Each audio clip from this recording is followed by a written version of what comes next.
Year 4624 of the Valekita War.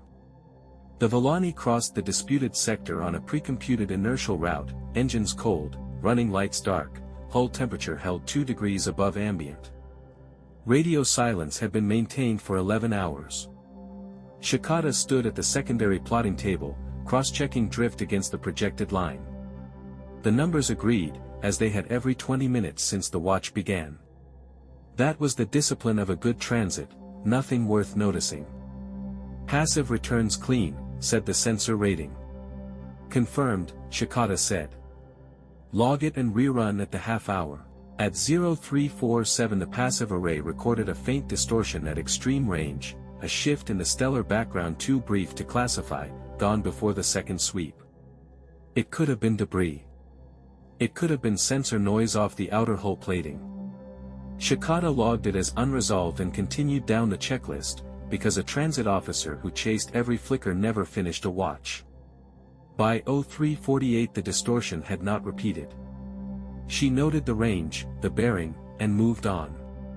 It had not been noise. It had been 3 Kaldor frigates holding still at the edge of detection, engines banked, waiting for a target to cross a line they had already chosen. The missile came in flat and fast, no drive flare, no warning beyond the half-second spike the array caught too late to matter.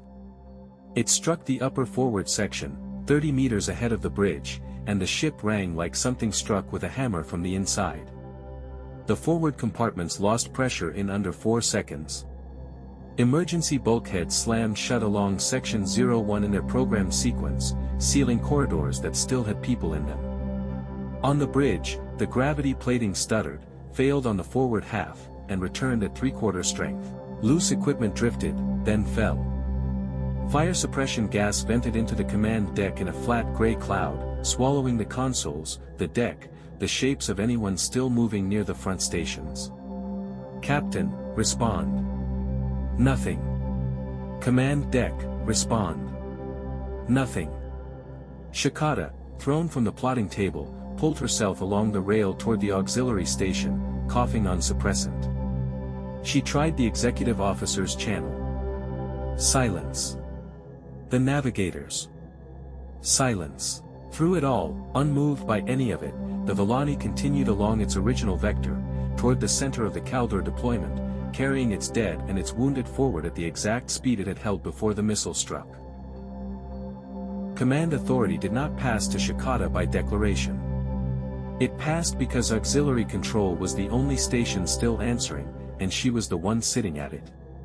Casualties, by station. Report as you have them, not all at once. Her voice was flat, pitched to cut through the suppressant haze without rising. Engineering, secondary control is yours now. Confirm main bus isolation before you do anything else. Confirming, engineering answered, half a second later than it should have. Nobody restores automatic power.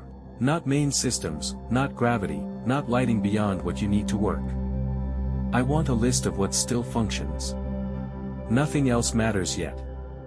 A rating near the shattered forward viewport asked what had happened to the bridge. Shakata did not answer that question.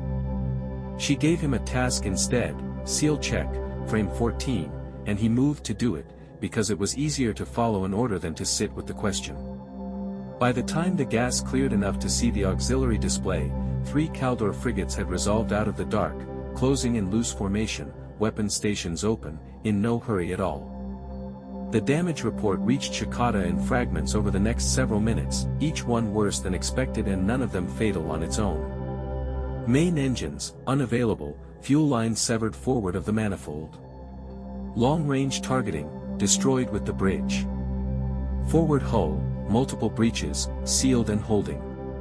Central keel, intact. Inertial pistons, operational, minimal draw. Auxiliary power, limited, rationed. Coolant loop, cracked, venting slowly into vacuum. No one ignites the main engines, she said. Not for warmth, not for power. Not for any reason I haven't given you myself. A working ship was a target. A dead one might only be salvage. Search beams swept the hull, sliding across the breached plating, the drifting debris, the dark viewports. A transmission repeated on the open band, unhurried, procedural, cease all activity, prepare for boarding. Shakata let it play. Near the aft hatch, 2 ratings spoke in low voices about the transmission, about whether it was time to answer it. She heard them and said nothing to contradict it.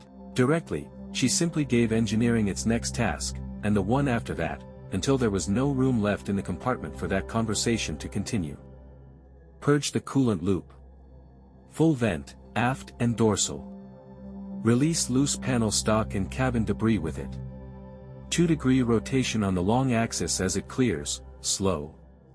Valves opened. The Velani exhaled a widening cloud of frozen vapor, torn plating, and drifting fragments, turning by degrees too small to read as intent. To a passive sensor, it resembled the familiar signature of a hull failing from within, coolant loss cascading into structural collapse, a ship dying the way ships died when no one was left to save them. The Kaldor formation did not fire. The frigates reduced speed, adjusting from an intercept approach to a controlled recovery pattern. An intact hull worth boarding was worth patience. Worth watching a little longer before committing. In the aft bay, 2 ratings worked by handlight, fitting an emptied supply container with a salvaged battery cell and the emitter stripped from a damaged sensor buoy. Set it cold, Shakata told them over the intercom. No signature until it's clear of the debris field. Then give it a reactor curve, unstable, like a restart fighting to hold. They released it without ceremony, tumbling it gently into the expanding cloud of coolant and wreckage, where it became indistinguishable from everything else the Velani had shed. The ship itself stayed visible the whole time, dark, drifting, apparently powerless, exactly as 3 watching frigates expected a dying ship to look. The container woke at the calculated range. Kaldor sensors caught the bloom, the thermal signature of a reactor struggling back to life, or failing to stay dead. The formation did not abandon the wreck. But it divided. 2 frigates held their position on the Velani, the 3rd shifted vector toward the new contact, weapons already tracking. Inside the ship, Shakata gave the order she had been holding since the first damage report. Piston sequence. Minimum increment. Begin.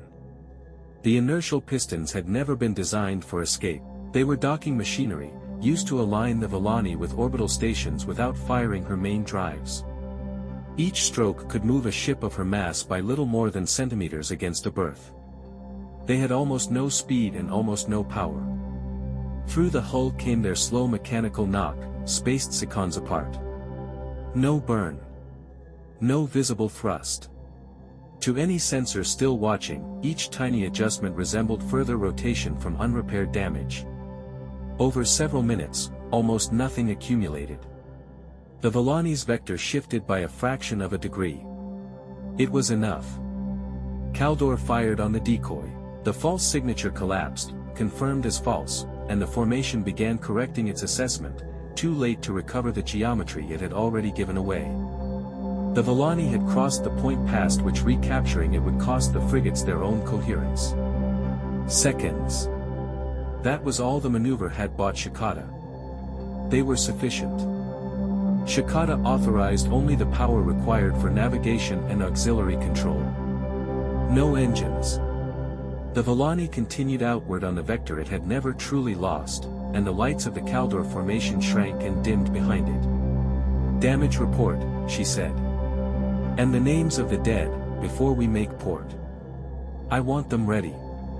The ship reached a Baeleni outpost still running on auxiliary power alone, main engines untouched since the strike, carried through the final approach by its residual momentum and the smallest corrections its auxiliary systems could provide.